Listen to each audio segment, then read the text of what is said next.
Rencontre entre le Premier ministre et les chefs coutumiers de Kita, l'objectif de la rencontre à suivre. Le lancement des activités de recensement des dispositifs publicitaires est aussi au programme de cette page d'information. Dans la page internationale de ce journal, nous parlerons entre autres de sport, de la Coupe du monde de football Qatar 2022 dont le compte à rebours a commencé. Aimables téléspectateurs de Joliba TV News, bienvenue dans le journal Joliba Evening News. En marge du 50e pèlerinage des fidèles chrétiens à Kita, le Premier ministre Dr Shogel Kokala Maïga a rencontré les chefs coutumiers de Kita. Objectif, informer la population de Kita sur la situation actuelle du pays et les inviter à s'unir davantage pour que le Mali retrouve sa stabilité. Écoutons le Dr Shogel Kokala Maïga au micro de Aminata Traoré et de Moussa Tembine. Dobe Kumala, au Premier ministre Moussa Traoré Mogodi, Orikama Akako Mandé.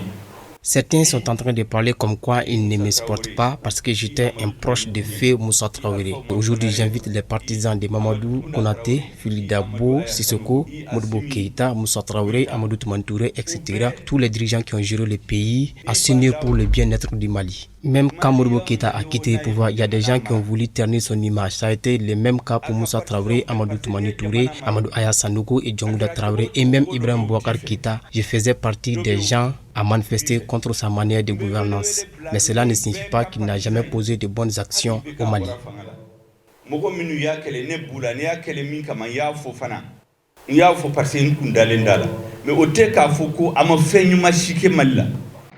Ce pèlerinage de la famille chrétienne catholique à Kita, dont c'est la 50e édition, était prévu du 20 au 21 novembre 2021. Un événement qui a réuni près de 5000 pèlerins avec l'accompagnement du Premier ministre Dr Shogel Kokala Maïga et une forte délégation. Ils ont prié pour le retour de la paix et la réconciliation dans notre pays, suivant ce reportage de Moussa Tembine et de Abdoulaye Koniba Konaté. Avec Marie, tous unis pour un Mali fraternel. C'est sur ce thème que les 5000 pèlerins venus de partout au Mali et dans le monde entier ont prié pour l'apaisement de la crise qui traverse notre pays. Un acte qui accélère le processus de paix et de réconciliation. Cette occasion doit servir d'exemple en cette période délicate de la vie de notre nation.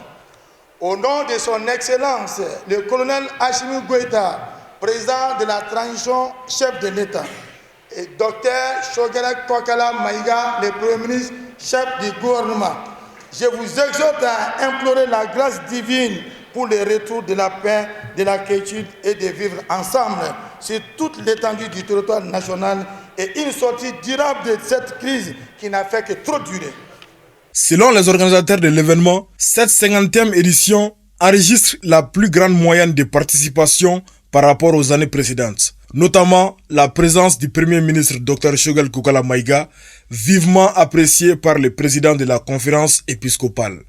Alors, je voudrais vous dire encore merci pour tout ce que vous êtes en train de faire, pour dire que votre souci est de faire de telle sorte que toutes les Maliennes, tous les Maliens, toutes les religions, tout le monde puisse sentir que vous êtes Premier ministre, que vous êtes ministre, que le gouvernement, le colonel Assimi, notre président, que vous êtes président, Premier ministre et ministre de tous les Maliens sans distinction aucune.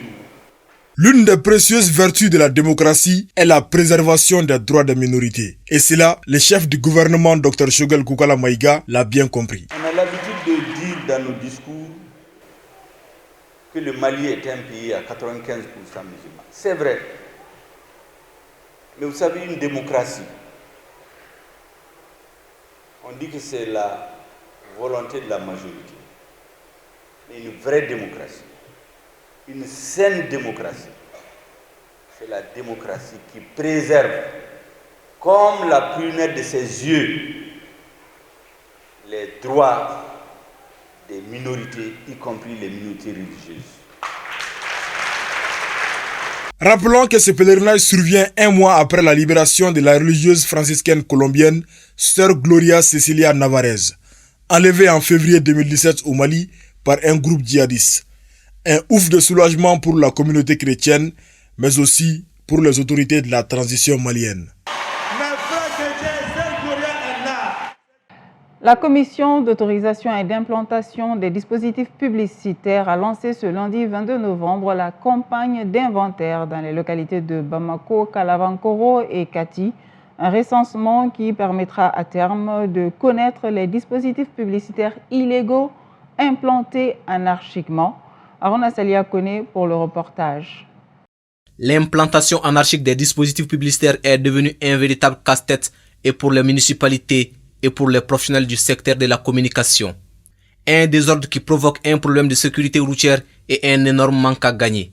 Les panneaux sont implantés anarchiquement, ça obstrue même la vue. Ça pose des problèmes d'insécurité et ça pose aussi le problème de sous. Parce que non seulement c'est fait anarchiquement, il y a l'insécurité, mais nous-mêmes qui sommes collectivité, nous ne gagnons pas un euro. Aujourd'hui au Mali, les panneaux sont devenus comme une jungle. S'installe qui veut, quand il veut, comme il veut et ce n'est pas intéressant. Ça fait une double perte, sinon une triple perte pour tout le monde, et pour l'État et pour nous autres qui sommes des professionnels du métier, mais aussi pour les municipalités. Pour assainir le secteur, la commission d'autorisation et d'implantation des dispositifs publicitaires va procéder à un recensement dans toutes les localités concernées. La commission a de savoir le nombre de panneaux publicitaires qui se trouvent dans ces localités citées.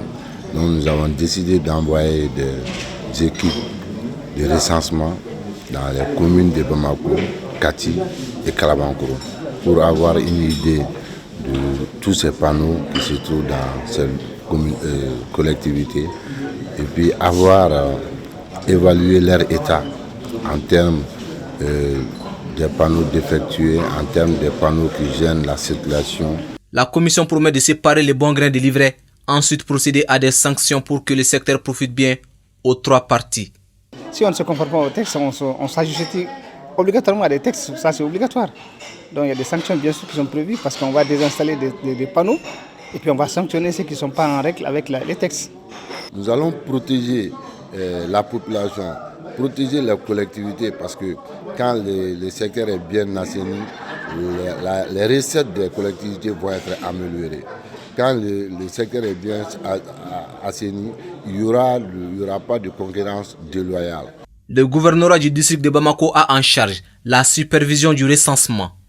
Un gilet a donc été symboliquement remis au conseiller du gouverneur par la commission. Donc c'est le gouvernorat qui va superviser tout ce travail. Nous le ferons, Inch'Allah. La finale du championnat national de slam du Mali 2021 a eu lieu ce samedi 20 novembre au Palais de la Culture.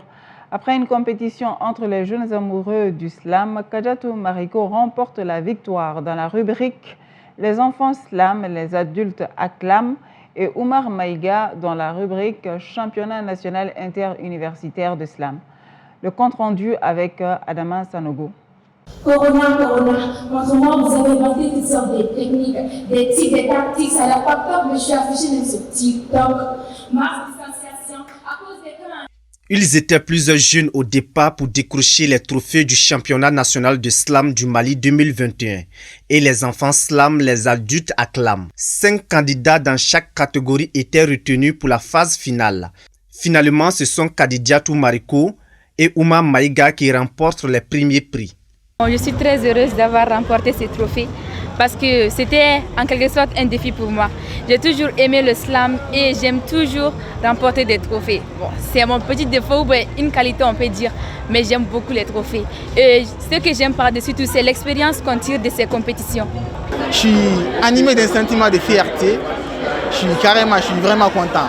Dire que je suis enfin arrivé, c'est indescriptible au fait. Les organisateurs, je leur dirais que déjà, l'islam commence réellement à prendre de l'ampleur au Mali et c'est réellement une opportunité pour le jeune de s'exprimer à travers l'art. Donc, de multiplier ce genre d'opportunités aux jeunes pour promouvoir encore cet art qui est l'islam bien sûr.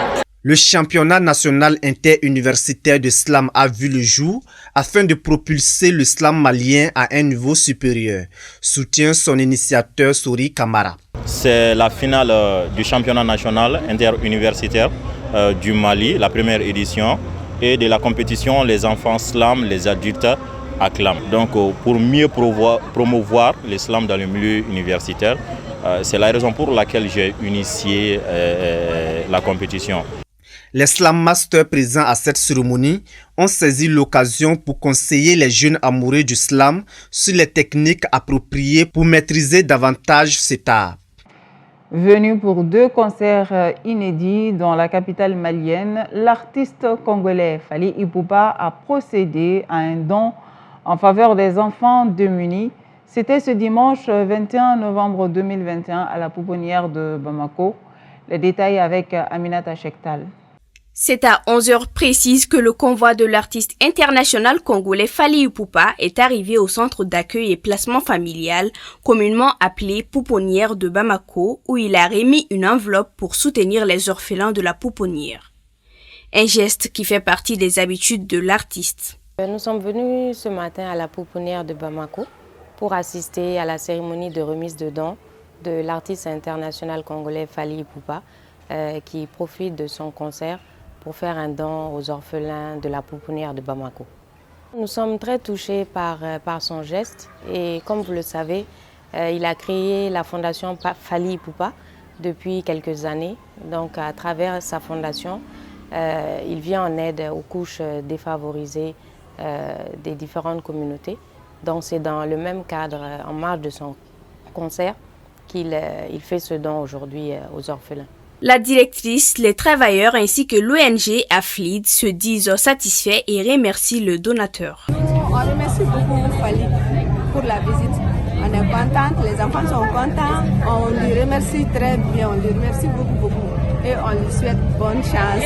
Prochain bébé qui arrive ici, c'est Fally Ipupa. Engagé aux côtés de l'UNICEF depuis 2017 pour la lutte contre la malnutrition qui touche chaque année 10 millions d'enfants à travers la République démocratique du Congo, l'artiste est depuis le 10 août 2021 l'ambassadeur de l'UNICEF en RDC. Un poste qui consolide la cause qu'il défend depuis 2013 à travers les œuvres de la Fally Ipupa Foundation. La Fédération de la communauté africaine du Mali, FECAM, organise du 22 au 27 novembre des séries d'activités après 21 ans d'existence. L'objectif, selon les responsables, est de mettre en faveur la réintégration africaine. Placée sous le parrainage du ministre des Maliens établi à l'extérieur, le lancement de ces activités a débuté par une conférence de presse ce lundi matin. Compte rendu Amadou Diallo et Bakoroba Nyari. Créée le 21 novembre 2000, la Fédération de la communauté africaine au Mali, FECAM, a 21 ans. 21 ans, ça se célèbre. Aujourd'hui, ça nous fait 21 ans d'existence parce que la FECAM a été créée le 15 novembre 2000. Et quand nous réalisons le parcours que nous avions fait à nos jours, ça a été un parcours très enrichissant. Et grâce à l'accueil, à la spontanéité, l'ouverture d'esprit des Maliens, et des différents gouvernements, nous avions pu évoluer. Cette communauté sous la tutelle du ministère des Maliens établi à l'extérieur, elle rassemble en son sein des ressortissants de l'Afrique centrale, des lysophones et qui se bat pour l'émergence de l'intégration africaine. Et notre objectif, c'est de faire en sorte que la Fédération des communautés africaines résidentes au Mali puisse faire en sorte que nos États dans toute l'Afrique, pas seulement dans l'espace de la CEDEAO, parce que si vous voyez au sein de cette communauté, il y a des ressortissants de l'Afrique centrale, il y a des lusophones et c'est ensemble que nous nous battons pour l'émergence de l'intégration. Le représentant du ministre des Maliens établi à l'extérieur d'ajouter que la Fédération de la communauté africaine au Mali est un ambitieux projet de modèle d'intégration des peuples africains. Les autorités maliennes, mues par l'engagement solennel et conditionnel des Maliens en faveur de la réalisation de l'Union africaine, d'une part, la nécessité d'accélérer le processus d'intégration africaine dans l'objectif de combler les attentes des peuples africains, d'autre part, ont soutenu la création de cette fédération et l'ont accompagné. La FECAM, c'est notre bébé que nous avons obligation de porter haut. Le Mali, faut-il le rappeler, est fidèle à ses valeurs traditionnelles. Notre Sinanguya, notre Djatigia, qui l'ont toujours caractérisé, il a toujours défendu les vertus de l'Union et choisi la voie de l'intégration africaine. En effet, il est prévu des activités telles que les dons de sang, visites aux femmes fistuleuses, des concours culinaires et un marathon de l'intégration pour la stabilité au Mali.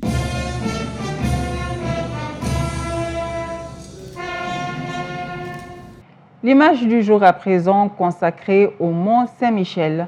Le Mont Saint-Michel est une commune française et située dans le département de la Manche en Normandie. Le Mont Saint-Michel tire son nom de l'îlot rocheux consacré à Saint-Michel, où s'élève aujourd'hui l'abbaye du Mont Saint-Michel. L'architecture du Mont Saint-Michel et sa baie en font le site touristique le plus fréquenté de la Normandie et l'un des 10 plus fréquentés en France, avec près de 2,5 millions de visiteurs chaque année. En 2018, la commune comptait 30 habitants, appelés les Montois. L'îlot du Mont Saint-Michel est devenu au fil du temps un élément emblématique du patrimoine français, soucieux de redonner un rayonnement culturel au mont. Le Centre des Monuments Nationaux organise depuis 2010 une série de concerts de prestige à l'abbaye entre le mois de mai et septembre. Le tourisme est en effet la principale et même quasi unique source de revenus de la commune malgré l'agriculture sur les polders. Maintenant, voici le récit de l'actualité internationale avec Fanta Diarra. La Centrafrique n'a vacciné pour l'heure que 7% de sa population contre le Covid-19. Pour les autorités sanitaires de ce vaste pays, le deuxième le moins développé du monde, selon l'ONU, est en guerre civile depuis 2013. Le défi est autant de se procurer le vaccin que de convaincre les gens de sa nécessité. Aujourd'hui de venir me faire vacciner parce que le vaccin est très important et c'est le meilleur moyen de se protéger contre le Covid-19. Cette maladie a donné beaucoup de peur aux gens et du coup c'est la meilleure façon de se faire protéger, d'être accepté, de se faire vacciner. Il n'y a rien là-bas chez nous, mais comme on nous a appelé qu'on doit venir ici, c'est pour cela que je suis venu. Bon, pour faire vacciner, je n'ai pas fait le premier dose ni le deuxième. C'est la troisième. Les vaccins parviennent au compte-gouttes dans les zones les plus difficiles d'accès du continent, déplore Mélanie Tarab. Elle ajoute que, lorsque les doses arrivent, elles sont souvent proches de la date de péremption. Difficile d'organiser une seconde injection. En septembre, l'OMS estimait que l'Afrique faisait face à un déficit de 470 millions de doses. Moins de 7% de la population africaine est vaccinée, assène Mélanie Tarab, tout en soulignant que ce sont les pays d'Afrique du Nord et d'Afrique du Sud surtout qui font gonfler la moyenne. Un sablier géant, un footballeur dessiné dans le ciel et la légende du football David Beckham, le Qatar a vu grand pour marquer le début de la Coupe du Monde du football dans un an. La Coupe du Monde de football 2022 est à sa 22e édition, une compétition organisée par la FIFA et qui réunit les meilleures sélections nationales. Elle se déroulera au Qatar du 21 novembre au 18 décembre 2022. La présence du Qatar, qualifié d'office en tant que pays hôte de la compétition, perpétue la tradition des équipes faisant leur apparition pour la première fois dans l'histoire de la Coupe du Monde. Consécration pour l'artiste malien Iba Wane.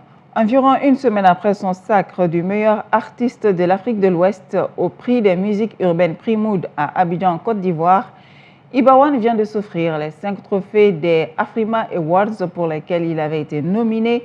Il s'agit du trophée du meilleur album de l'année avec Mon Empire, meilleur artiste masculin en Afrique de l'Ouest, meilleur artiste masculin de la musique d'inspiration africaine et meilleur artiste duo ou groupe de pop africaine.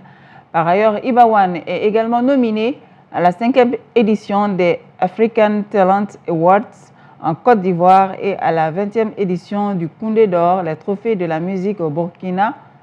Toutes nos félicitations à l'artiste. Restons dans le champ de la culture. Rentré à Bamako le 16 novembre 2021 après 3 mois de captivité, le jeune rappeur malien Amadou Kébé alias Derkeb et ses compagnons ont été officiellement présentés aux médias et aux fans le dimanche 21 novembre à la faveur d'une rencontre au Palais de la Culture de Bamako. Récit Youssouf Koné et Boureima Doubaré.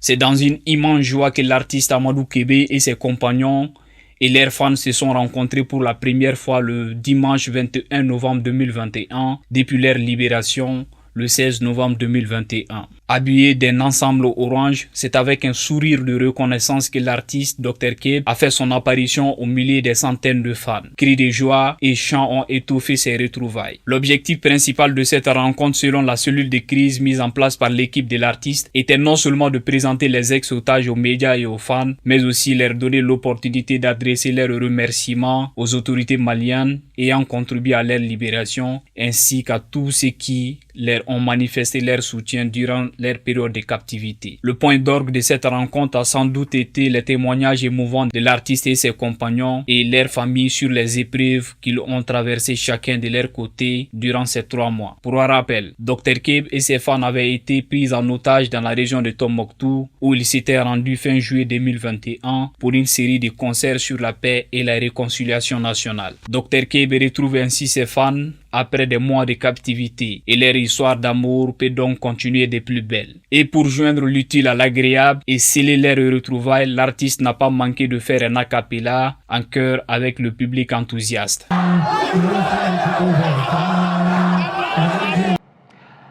Sport, coup d'envoi de la Super Coupe de soutien à l'armée et à la transition. La cérémonie de lancement de la Super Coupe de soutien à l'armée et à la transition a eu lieu ce dimanche 21 novembre 2021 à Kati, organisée par la jeunesse de Kati. L'objectif est de mobiliser la population pour une transition réussie. El Hadji Malik Giteye. C'est devant un public mobilisé que le coup d'envoi de la Super Coupe de soutien à l'armée et à la transition a été donné au stade Vincent Traoré de Kati par le Premier ministre Dr Choguel Kokala Mega. Initié par les fêtières de la jeunesse de Kati, l'objectif est clair, mobiliser la population pour une transition reçue. Nous visions de faire passer des messages de paix, la cohésion, d'union pour soutenir l'armée et la transition. Cultiver l'esprit de citoyenneté active chez les jeunes à travers le sport, faire un plaidoyer auprès des autorités compétentes pour la reconstruction de certaines infrastructures sportives et culturelles à Kati. Et enfin, favoriser l'autonomisation des femmes. Cette initiative a permis l'aménagement de certains espaces sportifs de la ville de Kati, une fierté pour le maire de la commune. À travers cela, les jeunes nous ont fait vous gratifier de quelque chose à Kati, chose qui n'avait jamais été faite. Ça, c'est l'aménagement de 4 terrains. Le terrain de Malibougou, le terrain de Koko, de Sanafara et le terrain de Kati Croix.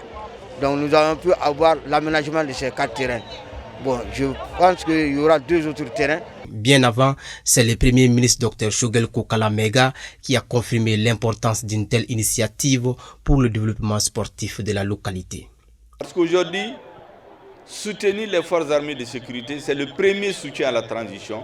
Lorsque la jeunesse de Kati prend cette initiative, je crois qu'elle fait œuvre utile au nom de toute la jeunesse malienne. Je voudrais donc leur dire que le ministre a obtenu du gouvernement, dans le budget de 2022, la réhabilitation du stade de Kati. Outre l'aspect sportif, les femmes de la commune de Kati ont reçu des matériels de transformation agricole et de jardinage. Pour rappel, 13 équipes des différents quartiers de Kati participent à cette super coupe de soutien à la transition qui est parrainée par le ministère de la Jeunesse et des Sports et celui de la promotion de la femme, de l'enfant et de la famille. Voilà, aimables téléspectateurs, c'est tout pour ce Djoliba Evening News. Je vous donne rendez-vous pour le Djoliba Morning News si tout va bien. Merci à toutes et à tous pour votre aimable attention. Excellente suite de programmes sur Djoliba TV News.